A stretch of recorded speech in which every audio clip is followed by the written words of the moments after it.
Hi, my name is Ross Slater-Finch and I am an artist and designer. And today I'm going to be going through the basics of drawing with you. For this lesson, you will need a selection of graphite pencils. There's nothing specific about them. It's just what you've got at the moment, because as we work through this lesson, you'll discover what other ones you need in addition to what you've already got, or you might be well equipped anyway and not need anything extra. A putty rubber or a normal eraser, a sharpener. I will also be going through blending tools, either the Toujon paper blending tools or the cotton wool buds. And we will also be looking at graphite sticks. This one's a chunky one.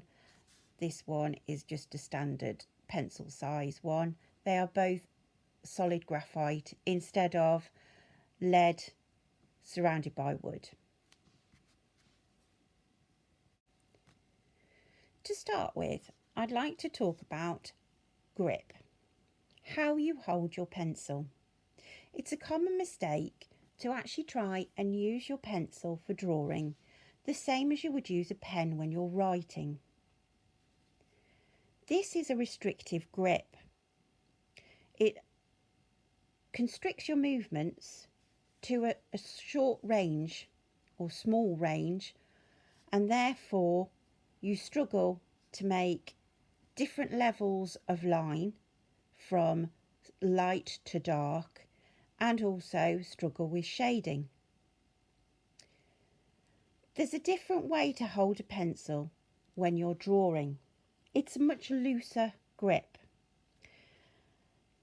You balance your pencil, instead of gripping, you balance your pencil lightly between your two fingers here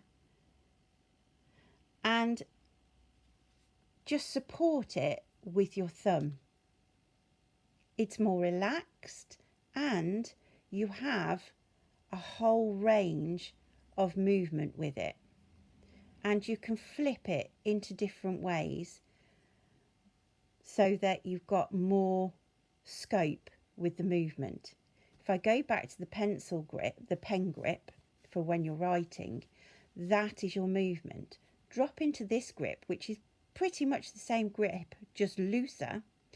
You actually have a whole range of movement, and it's just lighter grip on the pencil rather than the controlled writing grip.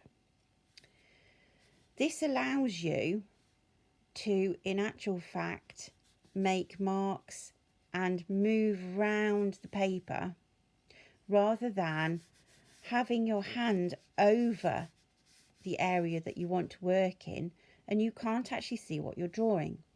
Take a grip back a bit and loosen it, and you come away from the tip of the pencil. You can actually see what you're drawing, and you've also got lots more movement that you can use to create better drawings. If you're holding your pencil in a pen grip, to draw a circle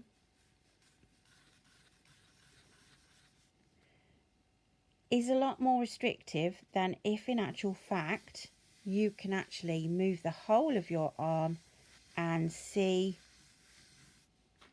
the mark you're putting down. Also, another grip is also the shading grip, where in actual fact you flip it underneath your hand, lie it across your four fingers and just hold on to it with your thumb. This allows you to use the flat of the pencil and lay it down on the paper so that you're using the full length of the lead instead of just the tip. This will seem really strange. Both grips will seem alien to start with, but with practice and just spend a little time changing between the grips and holding the grips, and see what marks you can make with your pencil and how much more movement. in your writing grip, the ball of your hand rests on the paper to control the movement. In this lighter grip, you tend to keep your hand off the paper and leave it away from the paper, allowing you far more movement. And the same in the shading grip. Both these grips need practice because they will seem completely strange to you and feel really weird. So take some time to practice just holding your pencil and making marks on the paper. Okay, let's talk pencils. Now, the same with everything, you get what you pay for in theory. The more you pay, the better the quality. I've got here Faber-Castell, Caran d'Ache Grafwood and Koh-I-Noor. Koh-I-Noor is your student range, your cheaper range, still performs really well and is really suitable for beginners. And then you have your higher spec ones that you pay more for in your Faber-Castell and your Caran d'Ache. You don't necessarily produce a better piece of work because you've paid £2.50 for a pencil rather than £1.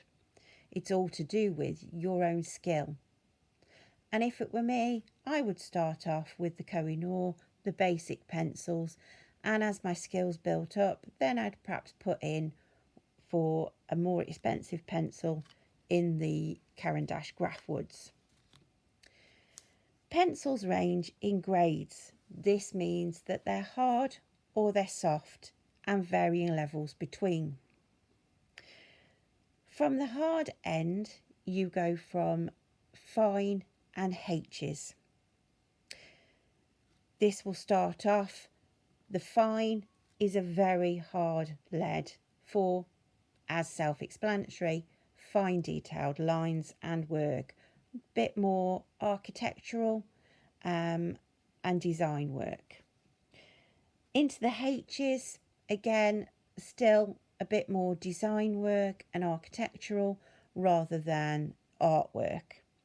And those grades will go from H through to 8H, getting harder the higher the number. In the middle sits a HB. This is a combination of hard and soft compounds and is your medium range. So then you go into the B's, which are the softer. B through to 8B, getting softer the higher the number. You can also get a 9B, certainly in the Grafwoods from Caran d'Ache. Not all ranges do the higher grade pencils. So obviously, the softer the pencil, the deeper the line. So if I just move these out of the way, I've just got a selection of Grafwood pencils here. I've got a 2B,